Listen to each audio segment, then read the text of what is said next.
maze mwatwibwira.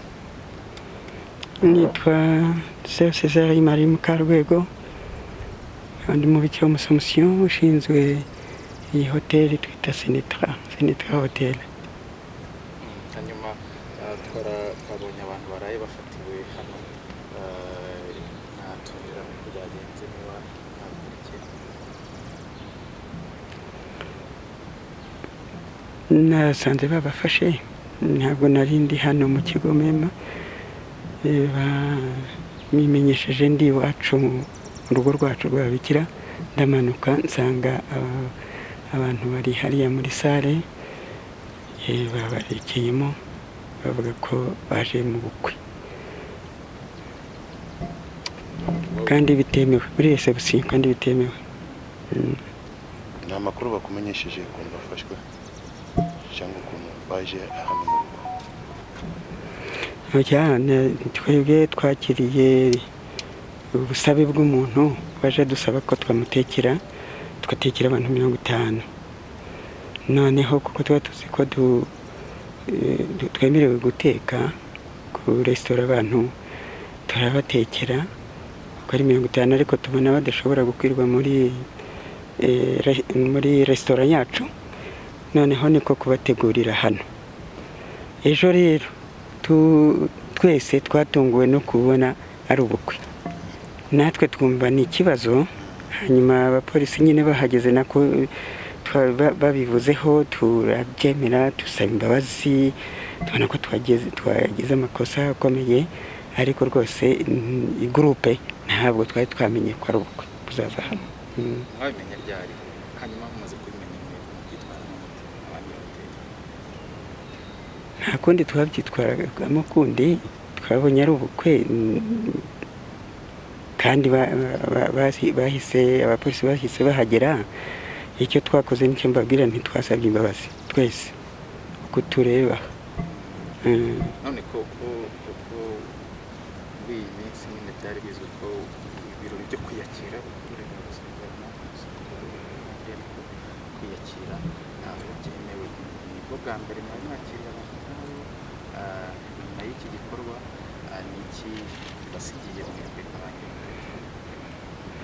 Turakira n'ubundi muri resitora abantu baje gusaba amafunguro, 1, 2, 3 se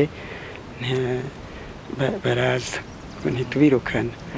Ibi ngibi rero tubonye ko twakiriye groupe nk'iyi, dusanze ari ubukwe, iduha isomo ko tutagomba kubisubira. Muri ibi bihe bya corona. Ba nyiri ubukwe baravuga bati twakoreshejwe amakosa na ba nyiri hoteli kuko batubwiye ko abo dufite bose babakira nta kibazo. Gusa nawe mutari mufite amakuru ko ibyo bintu bitemewe. Mbese ko bose 50 bavugaga twashoboraga kubagaburira, bariho dusaba ko twagaburira abantu 50. Kandi dufite amasara ahagije atuma twubahiriza distanciation sociale. Mu makuru mwakiriye abantu bangana gute? Mukuri mu makuru wahawe mwakiriye abantu bangana? Amakuru ndimo guhabwa nayo nyahawe na polisi, nibo batubwiye ko ari abantu 60. Sinabaza, sinahagiye hariya ngo mbari buri wese, nzi ko twakiriye 50 nkuko bari babyifuje. Nibo tunagira mukareba n'ibyo mwari mwakoze namwe ubwanyu, kuko murabibonamo ikibazo ku ruhande rumwe uravuga ko mwabashyize hamwe kuko mubona ko social distance, kubahiriza intera isabwa. Ibyo nibyo pe.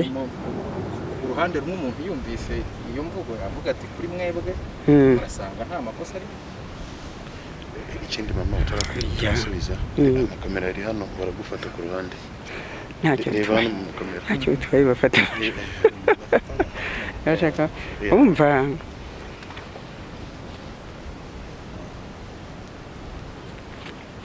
une des mesures importantes niyo ngiye distanciation sociale tugira dutya. Noneho ejo batweretse amakosa yacu, twumvise koko tubonye ari ubukwe ko twakiriye, twakoresheje reception, ariko icyo nticyari muri intention twakira muntu. icyo ni tutazi ko ari ubukwe buzaza. hanyuma iyi ni business nini, ni no mu bihe bigoye abantu barimo kongera gusubukura, kongera kureba ko bakongera gukora bakacuruza.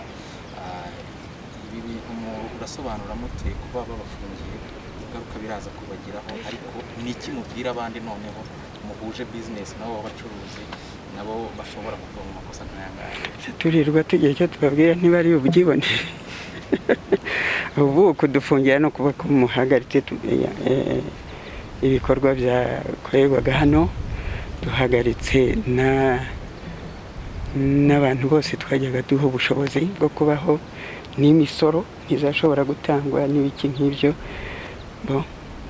Sinzi n'igihe mwahagarikiye kuko ntibyanditse hariya, ariko urumva ibyo ni ingaruka zikomeye cyane kuri twe, kuri iyi bizinesi, ku bayirimo, kuyikoramo, no kuri leta y'u Rwanda, kuko tuzashobora gusora.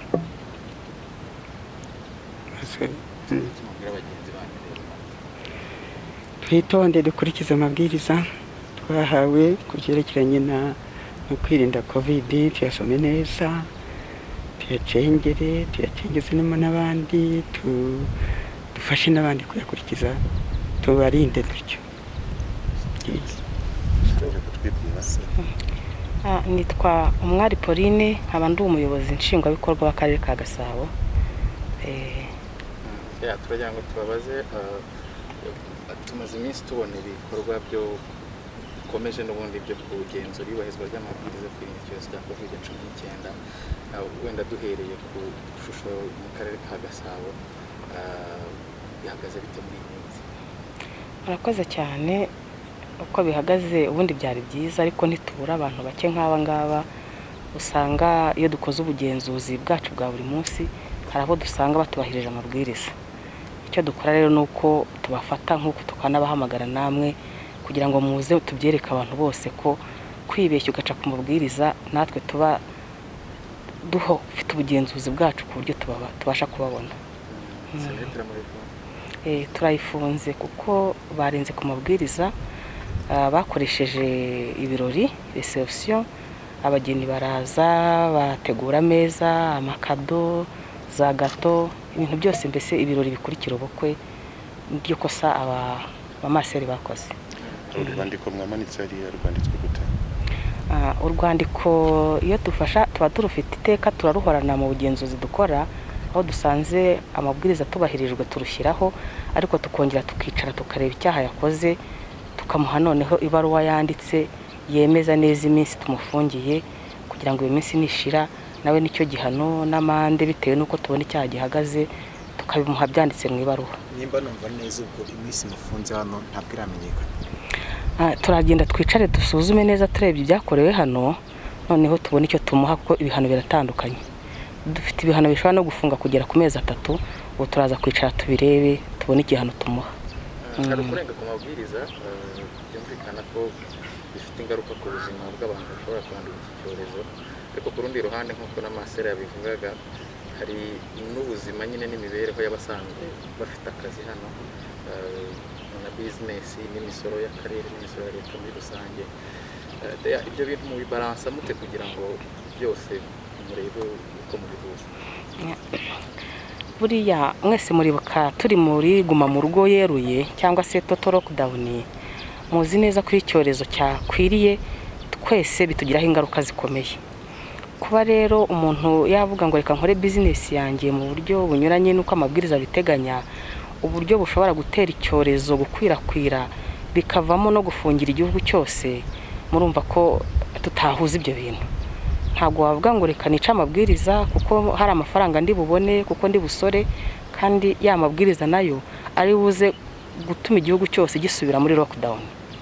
Aho ngaho rero iyo ukoze ikosa niyo mpamvu amabwiriza hari, ubwo turamuhana, ntabwo ibyo tubitindaho kuko ni ngombwa ibihano kugira ngo nawe nikosa yakoze, kuko abashaka guteza igihugu cyose akaga.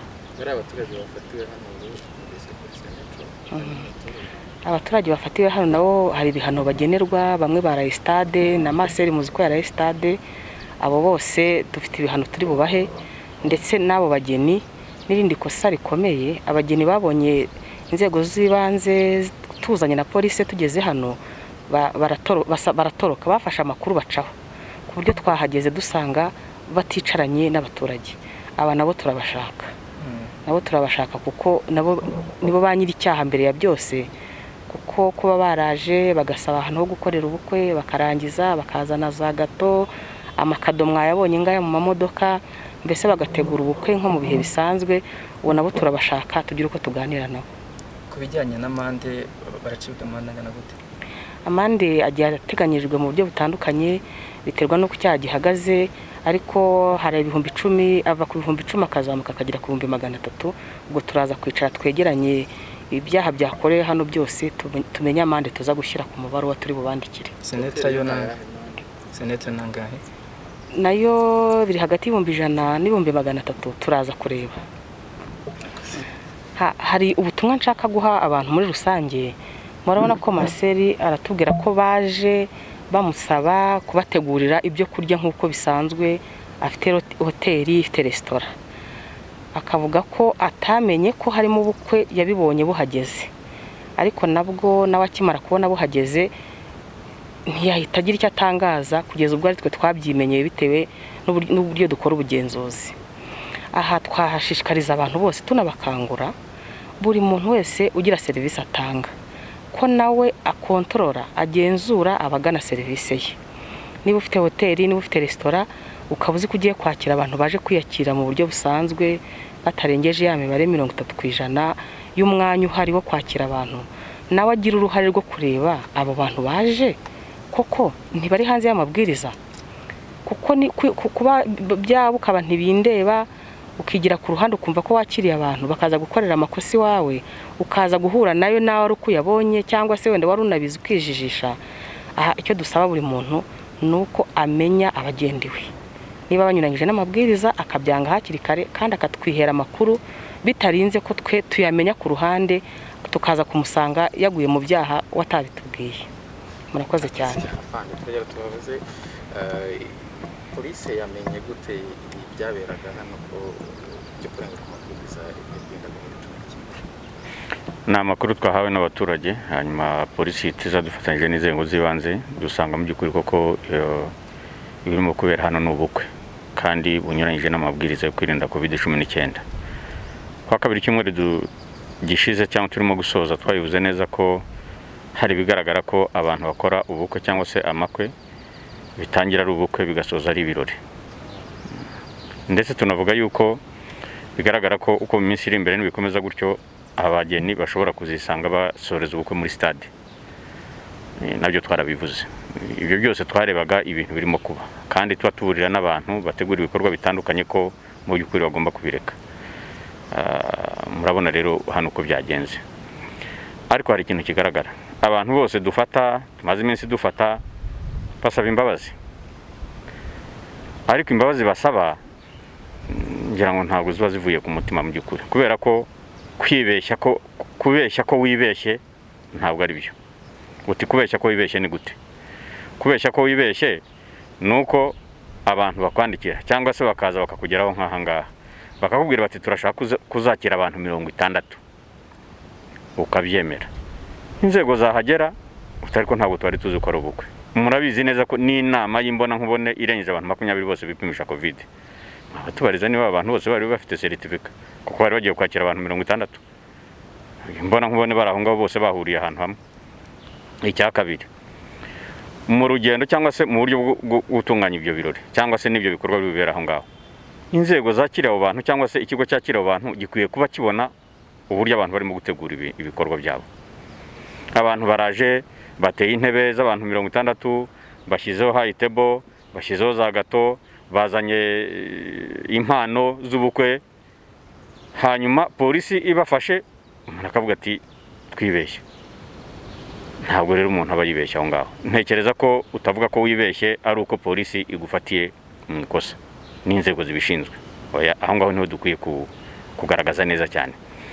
Abantu bakwiye kumva yuko bakurikirana ibikorwa byose biberaho bari, serivisi zose batanga cyangwa se abantu bakira bikajyana n'amabwiriza yo kwirinda kino cyorezo. Nta n'ikindi kibazo gihari. Turagira ngo tuvuge yuko mu by'ukuri turabizi birakomeye, ariko nanone n'iki cyorezo gikomeye kurusha ibindi byose kuko icyangombwa uzakora ejo cyangwa ejo bundi ni uko uzaba uri muzima. Turakangurira abaturarwanda twongere tubisubiremo yuko rwose tutazarambirwa, kandi hari n'abaturage bashyira mu gaciro baduha amakuru aho ibikorwa bitandukanye birenga ku mabwiriza bizajya byumvikana, polisi izajya ihita ihagera n'inzego dukorana. Ibwo rero ibindi bijyanye n'ibihano n'ibyemezo bifatwa ngira ngo muvuganye na DEA w'akarere byumvikane yuko abo bantu bose bazakurikiranwa cyangwa se bagahanwa ku buryo bujyanye n'amabwiriza ariko cyane n'amategeko. Hafashwe abantu bangahe? Kubera ko abo twavuganye nabo bari hano mu bukwe, harimo n'abavuye za Nyamasheke na hehe, bisa naho twari tumenyereye ko abantu bafatwa ari abantu bo muri ako gace mwese munsi, ariko kubera ko igihugu cyose gifunguye kugenda bisa naho bitangiye kuzamuka. Icya mbere ni uko nk'uko yarayibajije hafashwe abantu 43 muri 60 bari bateganyije kwiyakira hano, babwiye ko abandi banyuze mu cyanzu bakagenda bagacika mbere bamenye ko polisi bimenye. Icya kabiri mwari muvuze, ikigaragara ni uko kuko igihugu cyose mu gihugu cyose abantu baragenda, imodoka ziragenda zitwara abantu muri rusange, abantu barava aha bakajya mu mujyi wa Kigali bakajya mu ntara hirya no hino, biragaragara nyine ko bigoye, ariko ni nayo mpamvu n'ubu tubyerekana bamenye yuko wava Rusizi, wava Nyamasheke, wava Nyagatare, ukava Kirehe, ukava Huye cyangwa se ukava Gicumbi cyangwa ukava Rubavu ukaza mu mujyi wa Kigali uje mu birori,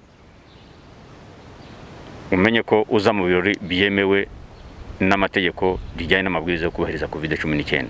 Nta kwibeshya ngo kubera yuko abantu bagenda amasaha yigijwe imbere ya kafyu ngo uvuge uti oya ariko genda yiyongerera handi yanjye, kandi icyo kigiye kuba kigaragara namwe murabibona. Muri buke igihe ubukwe butari bwemewe, none ubukwe buremewe, bavuze abantu 20 ariko ukiyongeraho 40, n'abandi twagiye tubivuga yuko bigaragara ko ariko bigenda. Turagira ngo rero tubabwire yuko icyo akora icyo cyose cyemewe, nta kwiyongereraho ibyawe, bigomba kuba bijyanye n'amabwiriza uko ateganya, nta kurengaho. Ushobora kugabanyaho kugira ngo wirinde nawe uramutse wumva yuko nyine ari ngombwa, ariko nta kurenzaho. Nicyo tubwira abaturarwanda. Murakoze. Mumaze iminsi muri ibi bikorwa by'ubugenzuzi by'umwihariko muri iki cyumweru kuko babikomojeho. Iki cyumweru mwavuga ko ku ruhande rw'abashinzwe kugenzura iyubahirizwa ry'amabwiriza ni iyihe shusho bibasigiye, niba hari ni businesses muzi zafunzwe wenda kanyabara mwageranye tugiye ahantu hafunzwe ni henshi, hari hasanzwe hafunzwe n'ahagiye hafungwa muri iki cyumweru, ariko icyo ishusho dufite ni iyihe, nuko iyo ingamba zorohejwe gato bijyanye no kugira ngo bafungure serivisi zimwe na zimwe bijyanye n'amabwiriza n'ibyemezo biba byafashwe, abantu birengerezaho bagashaka kugira ngo barengere, nicyo kigaragara. Aho kugira ngo bihame muri bya bintu byo kugira ngo birinde cyane, ni nayo mpamvu noneho tubabwira yuko bakwiye kutadohoka. Turagira ngo dusaba abanyarwanda bose yuko nta kudohoka rwose, birinde kino cyorezo kiracyahari, bumve yuko ari inshingano zabo, bumve ko ari inshingano za buri munyarwanda, ariko noneho banamenye yuko aho bidashobotse, aho batabishoboye, yuko tuzabibashoboza kandi tuzabigenzura, abarenga ku mabwiriza bakabifatirwamo. Murakoze.